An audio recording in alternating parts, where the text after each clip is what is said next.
an incredibly chaotic, unstable time societally, politically, and technologically for many of us around the world. Suprina transmutes found objects and bits and pieces of every conceivable material while working on the edge between humor, horror, and the everyday.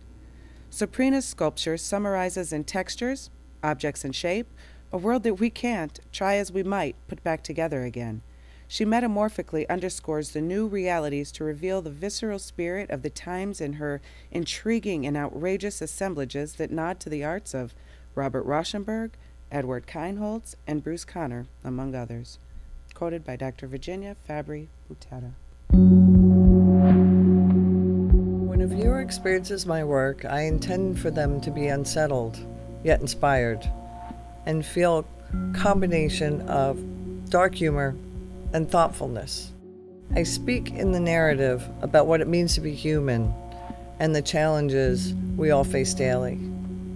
There are 4 main topics I tend towards. I love to create portraits. Last Days is a portrait of my mother and her long battle with Alzheimer's. Swagger is a portrait of my nephew with his attitude. Seduction is a portrait of my father and brother. This piece is called, sorry. This piece is called Hot Wheel, and it's one of a group of pieces that I have that are portraits, and this is a self-portrait.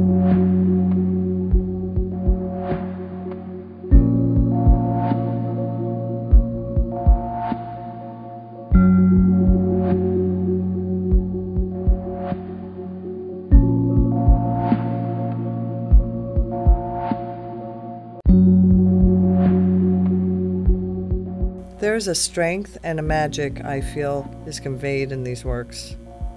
They have both historical and social references and are meant for contemplation with a touch of dark humor. Neptune was created because I had learned about the plastic islands that float in our oceans.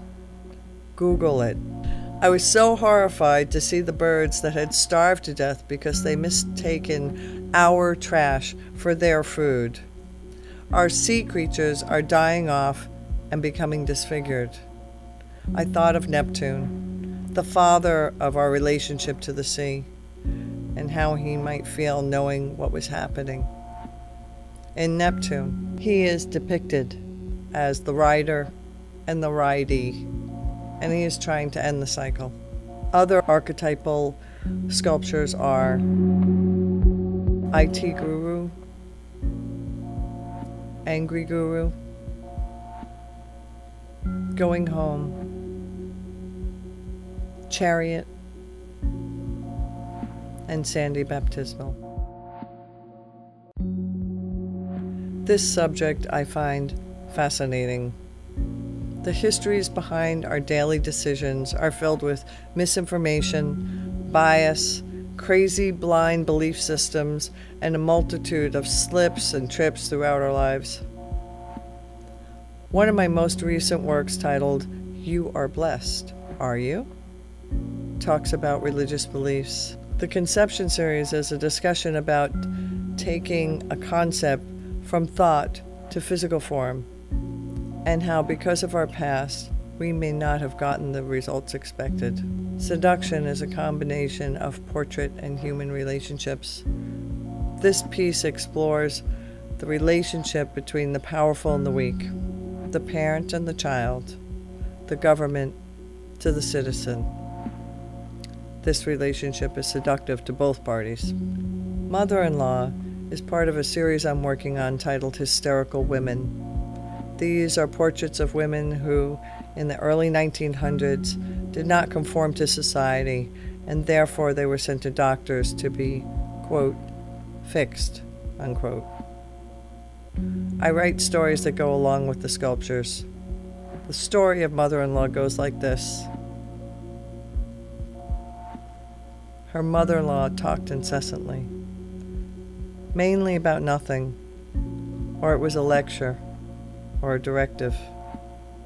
One day, she couldn't take it any longer. Faced with no other options, she ate her. which left a bad taste in her mouth.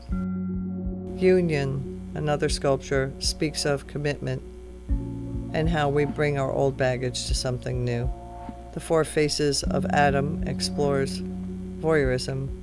Control freak seems to be a human condition. I also love to create movement. I'm fascinated with the way the body works. I've always loved and studied the human form. These pieces are strictly about movement.